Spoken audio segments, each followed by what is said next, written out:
이번 감사와 관련해서요. 감사원은 2023년 9월에 이제 감사 결과를 발표했습니다. 그때 청와대 정책실장 4명, 또 김현미 전 장관 등 22명을 검찰에 수사 요청했고요. 검찰이 이 가운데서 하급자를 뺀 11명을 기소를 해서 현재 재판을 받고 있는 상황입니다.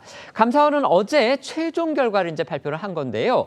이 같은 재판과 별도로 통계 조작 관련자 31명에게 징계 등의 조치를 취해야 한다. 이렇게 또 요구했습니다. 이번 감사 결과에 대해서 문재인 전 대통령 측은 과연 어떤 반응인지도 궁금한데요. 입장 나온 게 있습니까? 네, 아직까지는 이 문 전 대통령이 직접 입장을 밝히진 않았습니다. 다만 이 문재인 정부 인사들이 모인 정책 포럼인 이 사의제가 입장을 내놨는데요.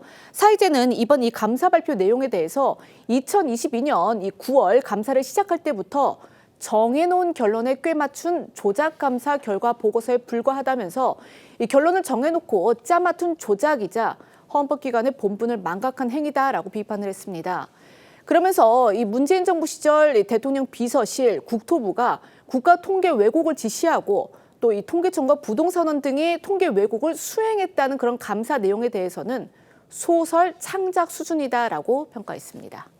이번 감사 결과 대선 장국에서의 또 쟁점으로도 떠올랐는데요. 민주당이 감사원 결과 발표를 두고서 이건 표적 감사다. 특히 대통령 선거에 개입하려는 의도다. 이렇게 발끈하고 나선 겁니다. 네, 이번 이 감사원 최종 결과를 두고 민주당은 대선을 앞둔 정치 감사라며 반발했습니다. 민주당 전 정권 정치 탄압 대책위는 처음부터 답을 정해놓고 시작한 감사라고 비판하면서 이 재판 중인 인사들은 정당한 업무 지시였다고 주장하고 있는 걸 내세웠는데요. 또 민주당의 탄핵 소추에서 생환해 이 최근 업무에 복귀한 최재해 감사원장을 향해서는 감사원은 대통령의 국정 운영 지원 기관이라며 감사원장 스스로 감사원의 독립성을 부정하더니 이제는 내란 지원에까지 나선 모양이라 이렇게 꼬집었습니다.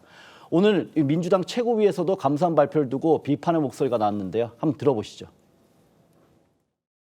이 감사는 시작부터 잘못된 표적 감사였습니다. 주택 통계의 경우 민간 통계와 국가 통계의 결과가 서로 다른데 이것 조작 아니냐라는 이 어처구니 없는 의혹에서 출발한 것입니다. 지난 2023년 국정감사에서 이 감사의 문제점을 낱낱이 지적했습니다. 그런데 감사원은 귓등으로도 듣지 않았나 봅니다. 새 정부 수립을 불과 47일 앞둔 때에 마무리한 저희가 대체 무엇입니까? 다가오는 대통령 선거에 개입하겠다라는 저열한 의도가 있지 않고서야 이런 짓을 할 수가 없습니다. 이러려고 내란숙 윤석열이 최재해 감사원장을 그렇게 애지중지했나 봅니다. 국민의힘에서는 감사원의 발표를 두고 거짓의 탑이 무너지려고 하자 민주당이 최재해 원장을 탄핵했다고 작심 발언을 쏟아냈거든요. 들어보시죠. 민주당 문재인 정권의 국기문란 범죄에 국민은 충격을 넘어 분노를 느끼고 있습니다. 민주당은 이 모든 실패를 통계 조작으로 감추고 국민의 고통 위에 거짓의 탑만 쌓아 올렸습니다. 그리고 마침내 거짓의 탑이 무너지려고 하자 민주당은 최재해 감사원장을 탄핵했습니다. 철저한 수사와 엄중한 법적 책임을 반드시 묻도록 하겠습니다. 어제 감사원이 문재인 정부 당시에 이른바 통계 조작 의혹과 관련해서 최종 감사 결과를 발표했습니다. 이미 중간 감사 결과 발표 이후에 그 여러 관련자들이 재판에 지금 회부된 상태인데 어제가 최종 감사 결과 발표했던 겁니다.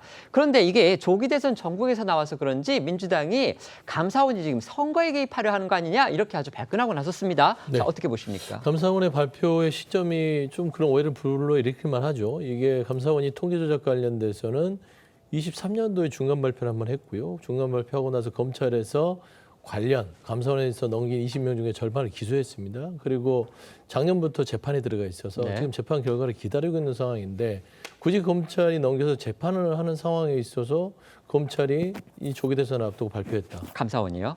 감사원이요. 네. 감사원이 이걸 발표한 것은 좀 오해를 상당히 받을 만하고요. 좀 전체적으로 이제는 이 결과 보고서에 대해서는 향후에 중간 발표했다는 재판 결과가 나오면 그게 밝혀질 거예요. 이게 통계법 위반 다른 직무에 대한 권한 남용이 있는지를 보면 되는 것인데 저는 말씀드리고 싶은 거는 감사원이 마지막까지 너무 윤석열 정부의 보복성 감사를 하는 거를 드러낸다. 월성 원전에 있어 산자부 공무원들 감사했는데 무죄 나왔고요. 그다음에 동해 서해로 했던 2명도 무죄 나왔고요. 1심이죠? 1심 무죄 나왔죠. 그다음에 최근에 보면은 그 문재인 전 대통령이 지방선거에 개입했다. 그게 이제 항소심에서 무죄가 저는 나왔죠. 네, 울산 선거 개입 울산 선거 사건입니다. 개입 네. 사건. 네. 그러니까 감사원에서 문재인 정부에 대해서 감사를 한 것들이 대부분 다 선고유예나 무죄나 불기소가 됐습니다. 알겠습니다. 그런 거를 봤을 때는 네. 지금 윤석열 정부의 마지막 감사원이 될 수 있는 상황에서는 조금은 무리수를 두는 게 아니냐. 좀 그렇게 보입니다. 네. 오랫동안 감사를 해왔고 중간 그 결과까지 발표를 했잖아요. 그런데 지금 한 40 며칠 있으면 새 정부가 출범을 해요. 그럼 오히려 새 정부 출범하기 전에 감사를 해오던 것을 발표하는 게 어떻게 보면 그게 온당한 것이죠. 그리고 이 어떤 부동산이나 통계 조작을 했다는 것은 저는 국정 운영에 심각한 그 타격을 주는 사건이라고 봅니다. 왜냐하면은 진단이 정확해야지 처방이 나오지 않습니까? 그 부동산 문제도 그렇고 실업 문제도 그렇고. 근데 진단이 그 하는 기초 자료가 조작이나 왜곡이 됐다면은 진단이 제대로 안 됐을 수가 있죠. 네. 그렇기 때문에 그에 대한 처방도 문재인 정부 5년 동안 계속 없었다. 뭐 이렇게 그 제대로 된 게 없었다고 볼 수가 있고 이것을 특히 그 조작이나 왜곡을 국정 컨트롤 타워인 청와대에서 주도를 했다. 그리고 그게 또 불법성이 있다. 이 통계 자료를 밀어보는 것. 이런 것은 상당한 문제라고 보고 문재인 전 대통령이 입장을 좀 밝혀야 되는데 지난번에 서해 공무원 피살 사건 때 그때 감사원이 서면 조사를 하겠다고 한번 통보를 한 적이 있어요. 그때 문재인 전 대통령 반응이 무례하다였거든요. 네, 네. 무례하다였습니다. 그래서 이번에도 다른 어떤 반응이 나올 것 같지는 않습니다. 네.